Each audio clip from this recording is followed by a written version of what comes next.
बेटा, तुझे ये अजीब नहीं लग रहा कि मेरे पैसे गायब हो रहे हैं, तेरे भी पैसे गायब हो रहे हैं, पर बहू के कभी गायब नहीं होते? ऐसा क्यों? मैं भी यही सोच रहा था। मुझे लगता है कि हमें रानी की जासूसी करनी चाहिए। खट्टी मीठी कहानियाँ।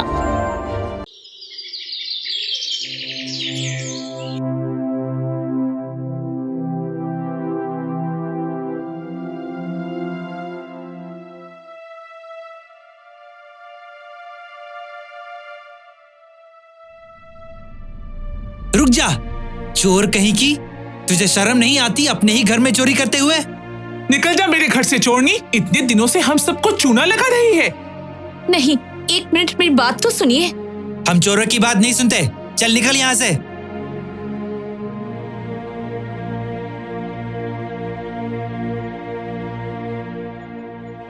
इतने दिनों से हमारे पैसे गायब हो रहे थे और हमें लग रहा था कि कोई बाहर वाला कर रहा है, पर यहाँ तो अपनी घरवाली ही चोरनी निकली। मैं ये चोरियां आप लोगों की वजह से ही कर रही थी। आपने ही मुझे मजबूर कर दिया था। अच्छा, उल्टा चोर कोतवाल को डांटे। चुप कर। एक बार भाभी की बात तो सुन लो राहुल। ऐसे किसी की पूरी बात सुने बिना सजा देना गलत है। हाँ भाई साहब, ये सही कह रहे हैं। बताइए रानी भाभी, क्या हुआ है? ठीक है, अगर आप लोग कहते हैं तो बोल, तूने चोरियां क्यों की? मैं बताती हूँ मैंने ये चोरियां क्यों की। उसके बाद आप लोग तय कर लेना कि सचमुच मेरी गलती है या नहीं। 6 महीने पहले की बात है, जब रानी राहुल से शादी करके अपने ससुराल आई थी। रानी अपने इस नए जीवन से बहुत खुश थी, मगर वो नहीं जानती थी कि उसका वैवाहिक जीवन कितना मुश्किल होने वाला है। रानी ये लो, ये इस महीने का घर खर्च है, और अब इस घर का खर्चा चलाना तुम्हारी जिम्मेदारी है। ठीक है। और एक बात याद रखना कि ये जो पैसे मैंने दिए हैं ये पूरे महीने के हैं। इसके अलावा 1 रुपया भी नहीं मिलेगा, समझ गई?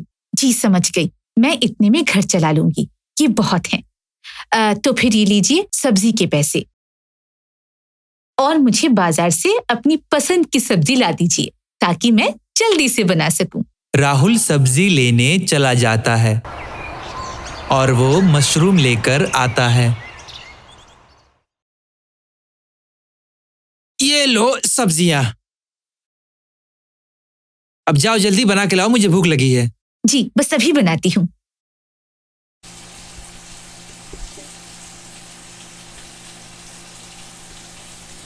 ए जी, आप तो मशरूम ले आए, पर मुझे तो मशरूम से एलर्जी है। अरे तो पहले नहीं बता पा रही थी कि इससे एलर्जी है। अब मुझे नहीं पता, यही बनाओ, मैं बदलने नहीं जाऊंगा। पर इससे मुझे खुजली होने लगती है। आप बदलने मत जाइए, पर दूसरी सब्जी तो ले आइए। दूसरी सब्जी लाऊंगा तो बजट बिगड़ जाएगा पागल औरत। मैंने कहा है ना कि 1 एक्स्ट्रा रुपया भी नहीं दूंगा मैं, इसलिए दिमाग खराब मत कर, चुपचाप खाना बना।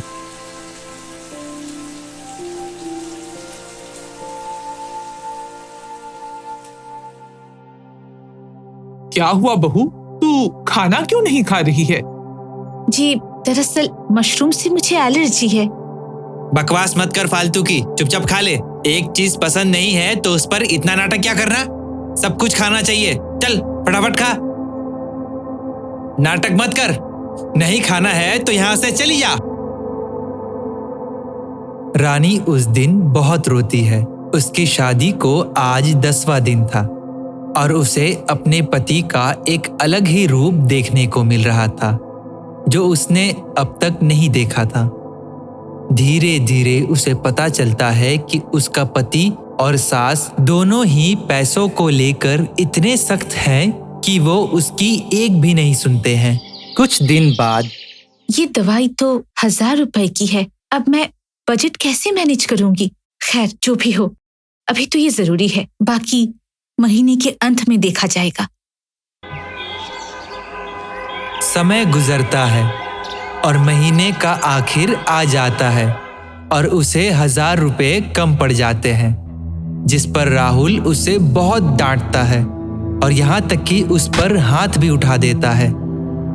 बहुत सही किया बेटा, आज अगर सख्ती नहीं दिखाओगे तो आगे भी ये यही करेगी। पर माँ जी, मैं तो अपनी दवाई लाई थी। झूठ मत बोल, न जाने कहाँ उड़ा कर आई होगी। वो लोग रानी की किसी भी जरूरत का ख्याल नहीं रखते थे। नए कपड़े तो दूर की बात, राहुल उसे लिपस्टिक, क्रीम पाउडर और यहाँ तक कि पैड्स तक लाने के लिए पैसे नहीं देता था।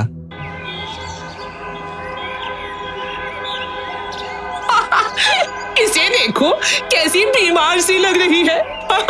न काजल, न लिपस्टिक और वही पुराने कपड़े।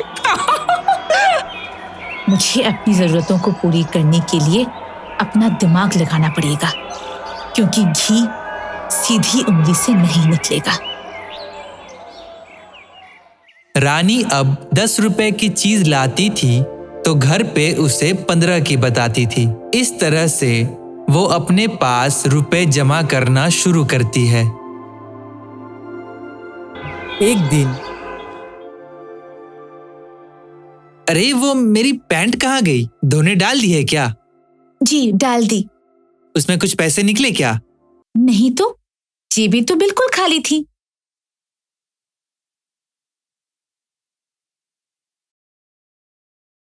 बहू, मेरे पैसे देखे क्या? मिल नहीं रहे हैं। नहीं माँ जी, मैंने तो नहीं देखे, मैं तो काम कर रही थी। अपने पैसे संभाल कर रखो, मैं एक्स्ट्रा नहीं दे पाऊंगा। इस तरह से रानी खूब पैसे जमा करती जा रही थी, पर अब राहुल और पायल को शक हो रहा था। बेटा, तुझे ये अजीब नहीं लग रहा कि मेरे पैसे गायब हो रहे हैं, तेरे भी पैसे गायब हो रहे हैं, पर बहू के कभी गायब नहीं होते? ऐसा क्यों? मैं भी यही सोच रहा था। मुझे लगता है कि हमें रानी की जासूसी करनी चाहिए। अब से उस पर चुपके से नजर रखना। अब बताइए आप लोग, क्या मैं सचमुच गलत हूँ? राहुल मेरे भाई, ये गलत है। तू शादी करके किसी को लाया है तो उसकी जरूरतें पूरी करना भी तेरा ही काम है। और नहीं तो क्या। अब आप सोचो, आपको कोई अगर एक पैसा अपने ऊपर खर्च करने न दे तो कैसा लगेगा? एक औरत की आदमियों से ज्यादा ही जरूरतें होती हैं। और माँ जी, आप तो खुद एक औरत हैं और ये बात आप अच्छी तरह जानती हैं, फिर भी आप ऐसा कर रही हैं। तुम सही कह रही हो मीरा। पर वर कुछ नहीं राहुल, ये गलत है। तू अगर भाभी की जरूरतें पूरी करता तो उन्हें तेरी जेब से पैसे निकालने की या माँ जी के पैसे चुराने की जरूरत ही नहीं पड़ती। अब उन लोगों को समझ आता है कि वो लोग रानी के साथ कितना गलत कर रहे थे। मुझे मेरी जरूरत से एक पैसा ऊपर नहीं चाहिए, पर मेरी जरूरतें पूरी करना आपका फर्ज है। हाँ, मैं मानता हूँ रानी, हम दोनों को माफ कर दो। चलो, अब घर चलो।